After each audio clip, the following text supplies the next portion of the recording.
हरे कृष्ण। श्रीमद् भागवत गीता अध्याय 8 भगवत प्राप्ति श्लोक संख्या 12। सर्वद्वाराणि संयम्य मनोहृदि निरुध्य च मूर्धयात्मया मनः प्राणम अस्थितो योग धारणम। समस्त इंद्रिय क्रियाओं से विरक्ति को योग की स्थिति योग धारणा कहा जाता है। इंद्रियों के समस्त द्वारों को बंद करके तथा मन को हृदय में प्राण वायु को सिर पर केंद्रित करके मनुष्य अपने योग में स्थापित करता है। भगवान यहाँ पर बता रहे हैं कि आगे और क्या क्या रिक्वायरमेंट है, प्रोसेस है। तो इस आज्ञा चक्र में बता रहे हैं सर्व द्वाराणी संयम्य, अपने सेंसेस को कंट्रोल करता है।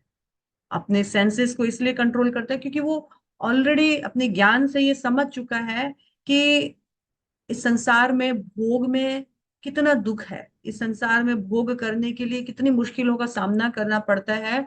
तो ऐसे भोगों को के फॉल्ट्स को देख करके वो उस भोग के प्रति डिसइंटरेस्टेड हो जाता है। और इस एक्सटर्नल ज्ञान के कारण वो क्या करता है, तो ये भोग के लिए जो भी कॉलिंग्स आती है, यानी जो हमारी इंद्रियों के द्वारा जो भी बाउंडेशंस आते हैं, भोग करने का जो लालच होता है, उनसे वो प्रत्याहार हो जाता है। यानी वो अपने एक्सटर्नल जो भी एक्सटर्नल ज्ञान के द्वारा एक्सटर्नल सेंसेस आंख नाक कान जीवा त्वचा और उनके जो इंद्र विषय है उन सब से वो क्या होता है, प्रत्याहार। प्रत्याहार होने के बाद सेंसेस कंट्रोल करने के बाद माइंड कंट्रोल होना बहुत इजी हो जाता है। वो जो भागता हुआ माइंड है अब वो उसको कंट्रोल करता है। और वो क्या करता है, मनोवृद्धि निरुद्ध च, वो अपने मन को अपने हृदय में अंतकरण में वो लगाने का कोशिश करता है।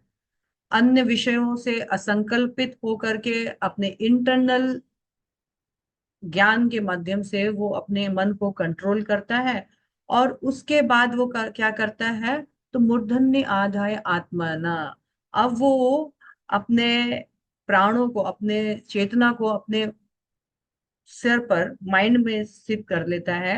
अपने जो दोनों भ्रिकुटियां है ना उनके मध्य स्थित कर लेता है। और फिर क्या करता है, योग धारणम, कंप्लीटली भगवान में एब्जॉर्व हो करके भगवान में कंप्लीटली उनका शेल्टर ग्रहण कर लेता है। और इस प्रकार से वो इस चक्र में आगे बढ़ता है। हरे कृष्णा। श्रील